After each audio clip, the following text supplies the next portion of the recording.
صلی اللہ تبارک و تعالی علیہ وعلا آلہ واصحابہ وبارک وسلم اما بعد فاعوذ باللہ من الشیطان الرجیم بسم اللہ الرحمن الرحیم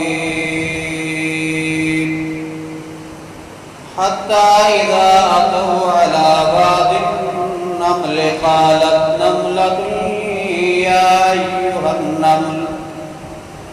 يا أيها النمل ادخلوا مساكنكم صدق الله العظيم. وقال النبي صلى الله عليه وسلم إنما الأعمال بالنيات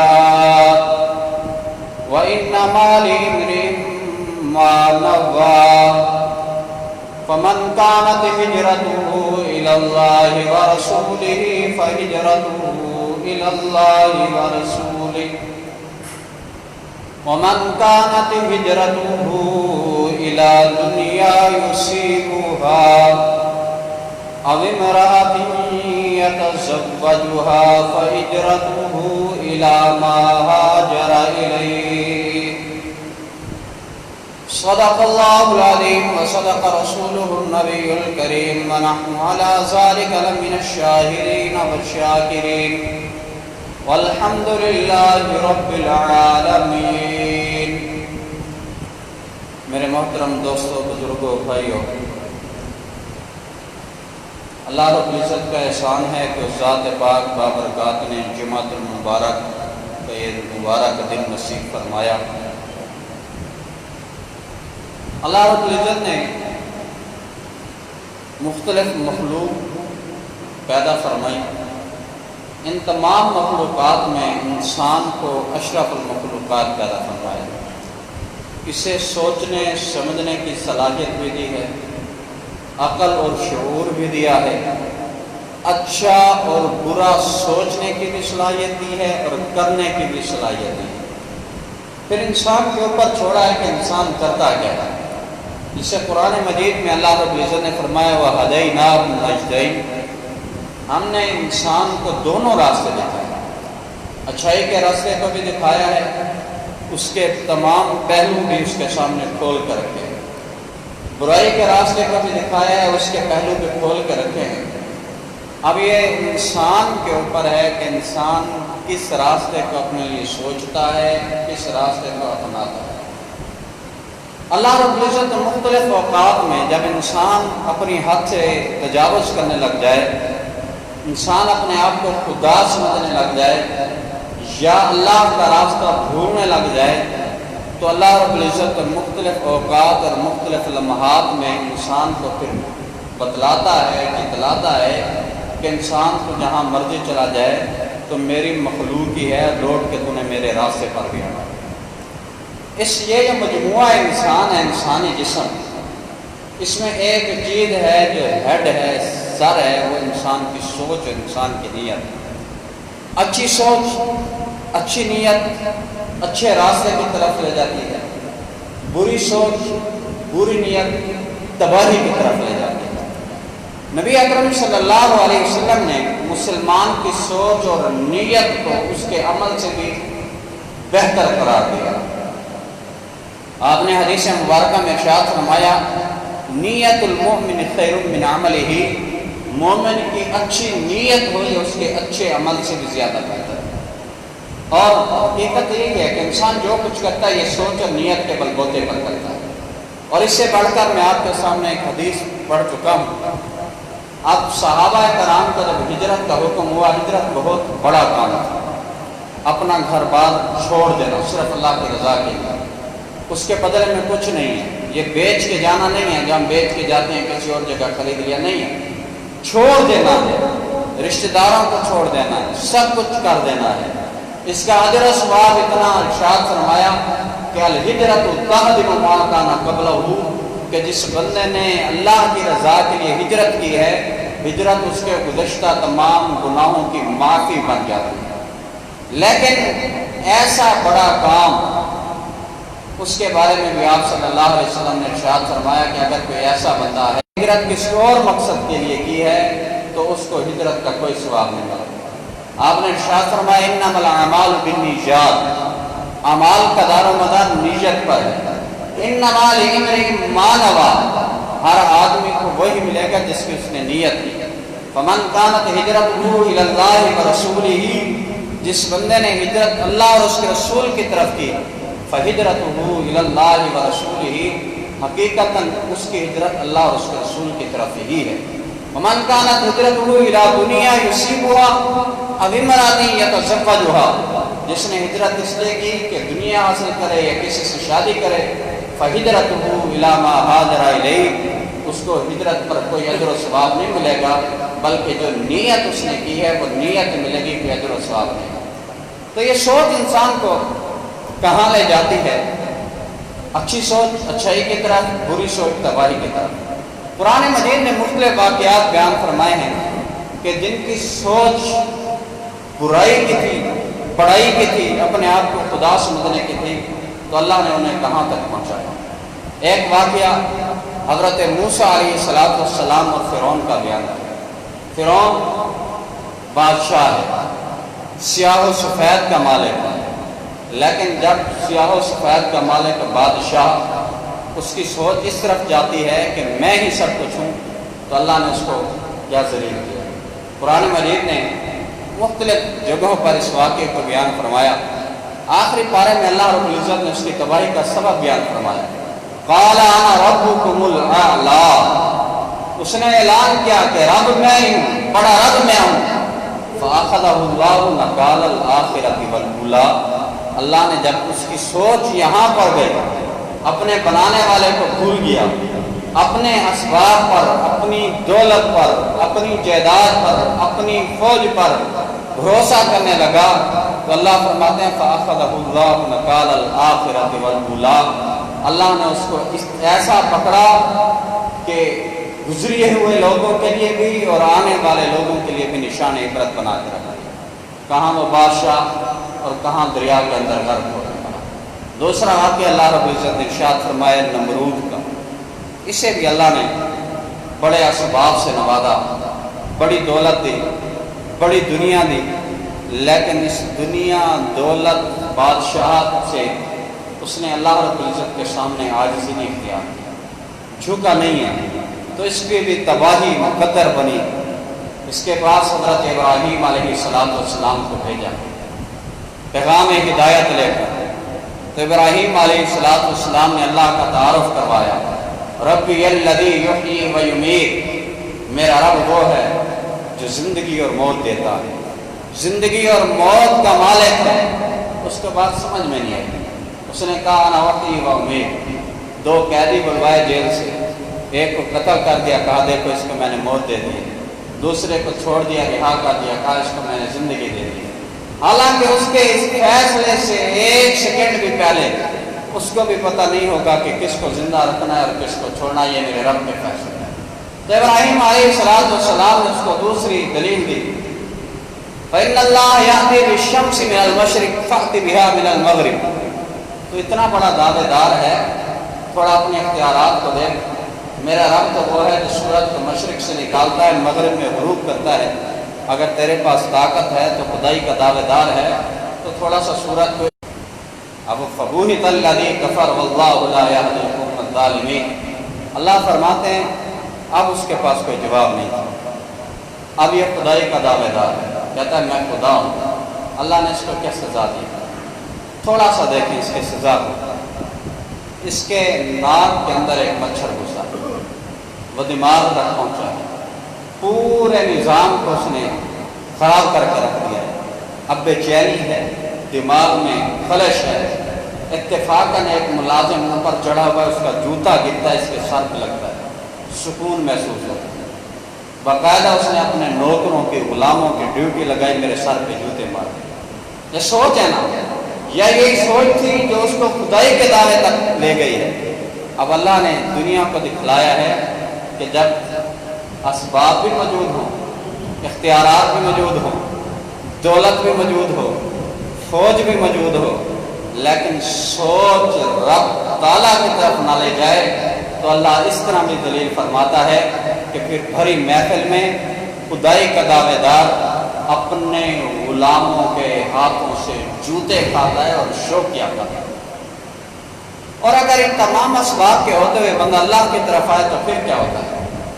قرآن مجید نے ایک واقعہ بیان کیا، دو چیزیں اس واقعے سے ملتی ہیں۔ واقعہ حضرت سلیمان علیہ السلام کا، میں پورا واقعہ میں آپ کے سامنے رکھوں گا، اپنے مقصد کے بعد رکھوں گا۔ حضرت سلیمان علیہ السلام کو اللہ نے دنیا کی ایسی بادشاہت سے نوازا کہ ان کے علاوہ کسی اور کو وہ بادشاہت نصیب نہیں ہوئی۔ انسانوں پر بھی حکومت ہے، جنوں پر بھی حکومت ہے، ہوا پر بھی حکومت ہے۔ آج آپ کے ہوائی جہاز ہوتے ہیں وہ پیٹرول پہ چلتے ہیں، ان کے بڑے اخراجات ہیں، ان کا تخت ہوا لے جاتی تھی بغیر کسی خرچے کے، جہاں جی چاہتا اترتے تھے، جہاں جی چاہتا سواری کرتے تھے۔ اس واقعے کو بیان کرتے ہوئے قرآن نے ایک جگہ بیان کیا ہے، حتیٰ اذا اتوا علی واد النمل، کہ حضرت سلیمان علیہ السلام اپنے لشکر کے ساتھ ایک ایسی وادی میں گئے جہاں پر چیونٹیوں کا بسیرا تھا۔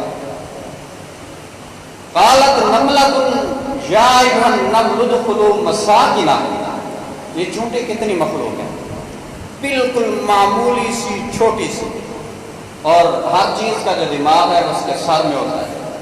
چونٹی کا سر کتنا چھوٹا ہے، آپ کوئی پیمائش نہیں کر سکتے، چونٹی کو پکڑ کر اس کی پیمائش نہیں کر سکتے، لیکن اس چونٹی کی سوچ کتنی بڑی ہے۔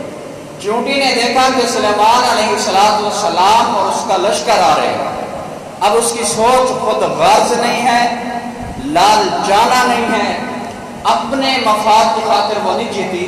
قرآن کہتا ہے قالت نملۃ یا ایھا النمل ادخلوا مساکنکم، اس نے اپنی پوری قوم کو، پوری چونٹیوں کو مخاطب کر کے کہا، چونٹیوں اپنی اپنی بلوں میں گھس جاؤ۔ اب دیکھیں اس کی سوچ اچھی تھی، سوچ مفاد عامہ کی تھی، پوری قوم کی بہتری کی سوچنے کی تھی۔ اللہ نے اسے کس چیز سے نوازا؟ اس کا تذکرہ قرآن مجید میں فرمایا، اس کے نام پر سورہ نمل پوری ایک سورت ہے، پھر اس کا تذکرہ فرمایا ہے، اس لیے فرمایا کہ اس کی سوچ اس کو اچھائی کی طرف لے جانے والا۔ اور وہ جو فرعون اور نمرود کا تذکرہ فرمایا ہے، ان کے لیے تباہی اور بربادی کا تذکرہ فرمایا ہے، عبرت کا نشان بنانے کا تذکرہ فرمایا ہے۔ ان کی سوچ تباہی اور بربادی کی طرف لے جانے والی تھی۔ وما امر فرعون برشید، اللہ فرماتے ہیں انہوں نے قیادت دی تھی، لیکن وہ قیادت رہنمائی نیکی کی طرف لے جانے والی نہیں تھی۔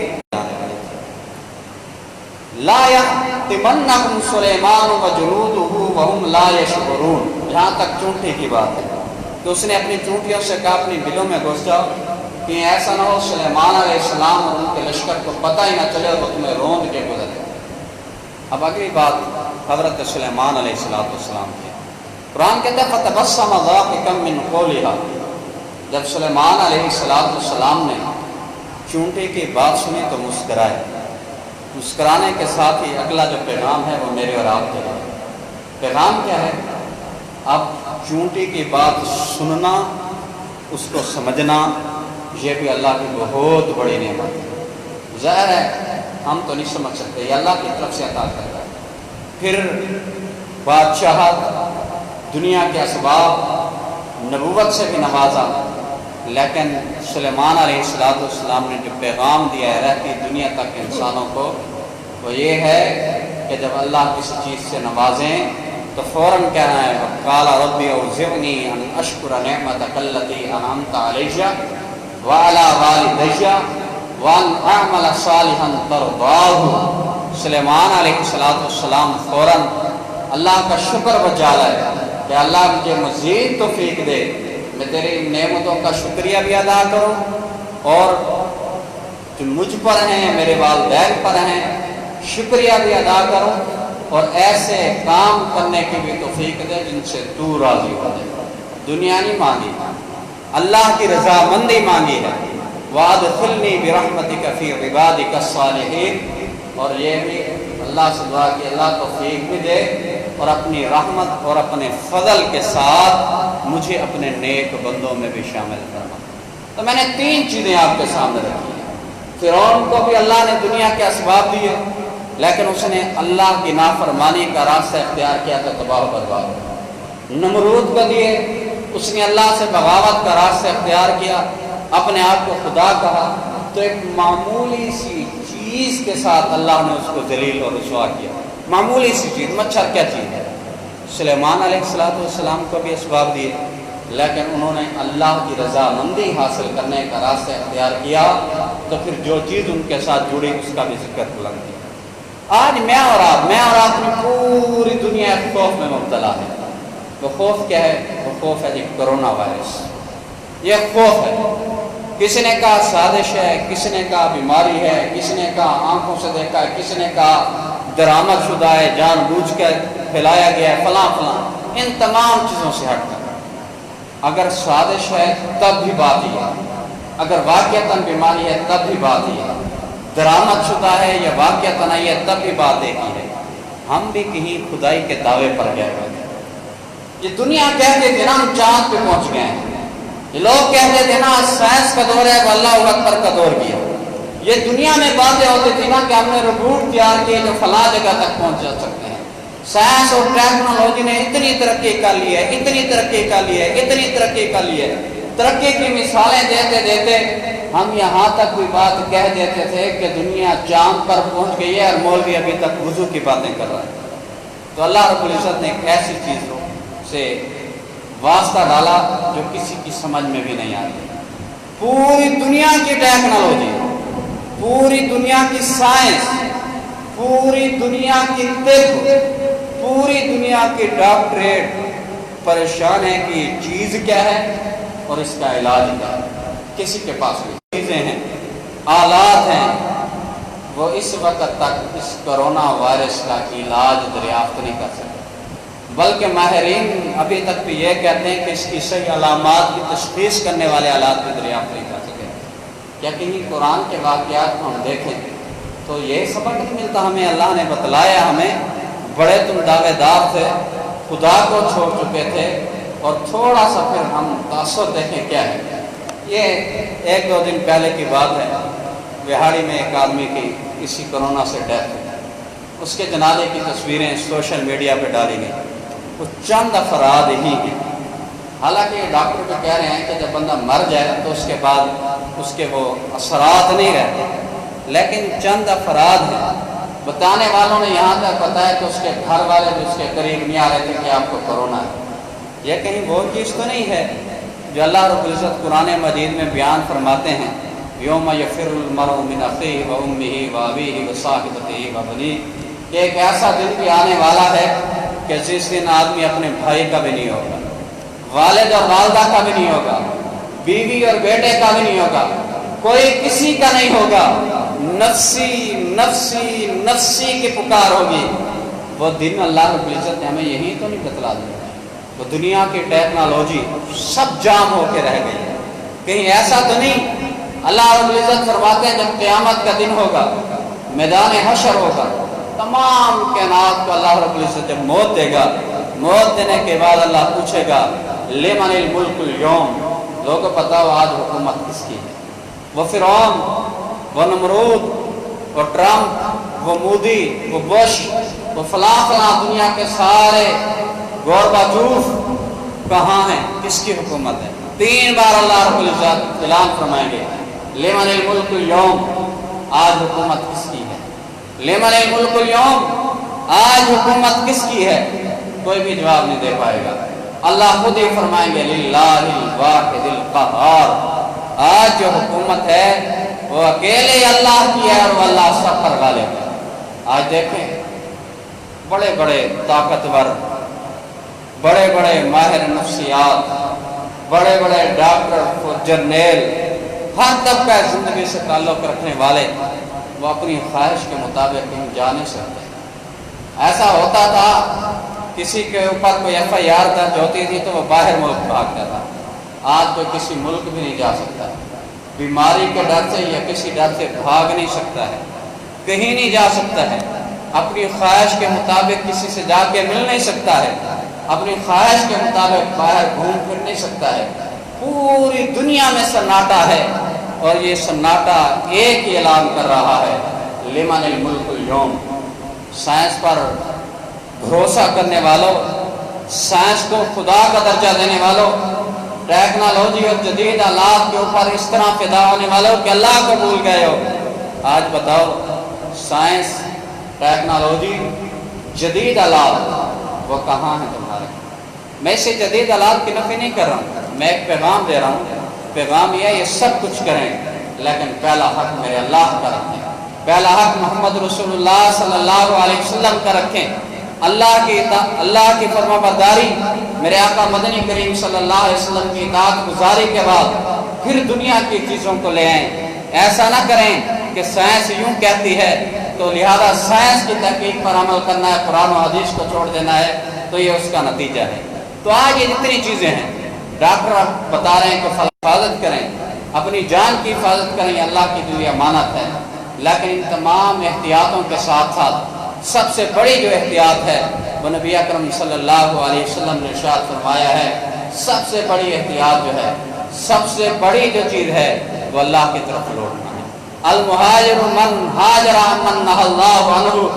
آپ صلی اللہ علیہ وسلم کے پاس ایک آدمی آیا، ہجرت سے میں نے بات شروع کی تھی، اس نے کہا فلاں بندہ فلاں علاقے سے ہجرت کر کے آیا ہے، فلاں علاقے سے ہجرت کر کے آیا ہے۔ آپ نے فرمایا سب سے بڑا مہاجر، حقیقی مہاجر وہ ہے جو اللہ کی منع کردہ چیزوں سے، جس نے خواہشات نفس کو چھوڑ دیا ہے، وہ سب سے بڑا مہاجر ہے۔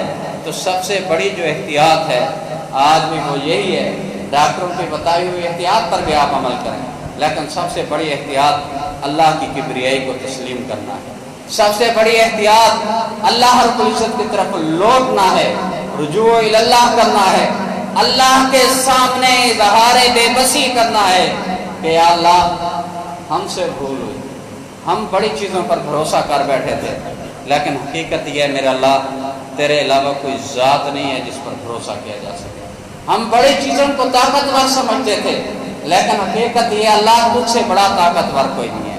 ہم بڑی چیزوں کے پیچھے، بڑے ملکوں کے پیچھے جانے کو کامیابی سمجھتے تھے، لیکن میرا اللہ کامیابی صرف اور صرف محمد رسول اللہ صلی اللہ علیہ وسلم کے طریقوں پر عمل کرنے میں ہے۔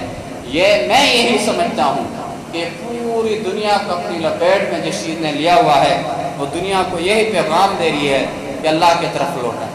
آپ نے پڑھا سنا ہوگا اسپین میں، فرانس میں، چائنا میں، فلاں جگہ اذانوں کی اجازت دے دی گئی ہے۔ جہاں پر اذان دینے پر پابندی تھی، اذانوں کی اجازت دی گئی ہے۔ مسلمانوں سے اپیل کی گئی ہے آپ نمازیں پڑھیں، آپ اذانیں دیں۔ کافر مسلمانوں کے ساتھ آ کر صفوں میں شریک ہوئے ہیں، آسمان کی طرف منہ کر کے انہوں نے آوازیں دی ہیں، اللہ دنیا کا ہر باب آزما چکے ہیں، ایک ہی چیز باقی ہے، وہ تیری رحمت اور تیرا فضل ہے، اللہ وہ نازل فرما دے۔ اور حقیقت یہی ہے، اگر یہ بیماری ہے اذا مرضت فهو یشفین، تو عقیدہ یہ ہے کہ شفا اللہ نے دینی ہے۔ یہ سازش ہے، درآمد شدہ ہے، فلاں جتنے تجزیے وہ سب ہیں، تو تب بھی جو چیز نظر نہیں آ رہی، جس کو بھیجنے والا نظر نہیں آ رہا، سازش ہے، تو اگر سازش کرنے والا نظر نہیں آ رہا تو جو نظر ہی نہیں آ رہا ہم اس کا مقابلہ کیسے کریں گے؟ تو اس کو بھی سپرد اللہ کے ہی کرنا ہے کہ اللہ یہ سازش ہے، بیماری ہے، درآمد شدہ ہے، حقیقت ہے، ڈرامہ ہے، کچھ بھی ہے میرا اللہ، ہم تھک چکے ہیں، ہم مقابلہ نہیں کر سکتے، ہم کمزور ہیں، اللہ ہم تجھ سے معاہدہ کرتے ہیں، وعدہ کرتے ہیں کہ اب سب کچھ چھوڑ کر کے اب زندگی کو اس رخ پہ لے آئیں گے جس رخ پہ زندگی گزارنے کا حکم تو نے دیا ہے، جس زندگی گزارنے کا طریقہ محمد رسول اللہ صلی اللہ علیہ وسلم نے بتلایا ہے۔ اس کے علاوہ تمام چیزوں کو چھوڑ دیں گے۔ کسی نے کہا تھا سارے صنم مسمار کر، بس ایک خدا سے پیار کر، رکھ کر نبی کو سامنے، آرائش کردار کر، اس نوبت پہ ہم آئیں گے تو اس وبا سے چھٹکارا ملے گا۔ اگر ہم اس سطح پر نہیں آئے تو دنیا کی جتنی احتیاطیں اپنا لیں، جتنے تجزیے اور تبصرے کر لیں، جتنے تجربے کر لیں، جب تک ہم اللہ کے سامنے سر بسجود نہیں ہوں گے تو اس وقت تک ہماری جان چھوڑنے والی نہیں۔ تو قومی سطح پر، ملک کی سطح پر، عالمی سطح پر میں سمجھتا ہوں چیز کی ضرورت ہے کہ حکومتوں کو چاہیے وہ باقاعدہ اپیل کریں قوم سے اجتماعی استغفار کی۔ ایک بہت اچھا کام کیا ہے پنجاب اسمبلی نے، انہوں نے بل منظور کیا ہے کہ صحابہ کرام یا اولیاء کرام کی گستاخی برداشت نہیں کی جائے گی، ایسی کتابوں پر پابندی لگائی ہے۔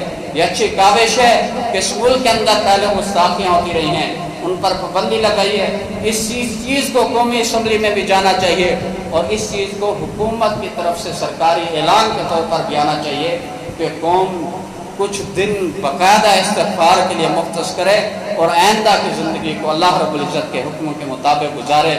اللہ رب العزت ہمیں اس وبا سے چھٹکارا عطا فرمائیں گے۔ باخر دعوانا الحمدللہ رب العالمین۔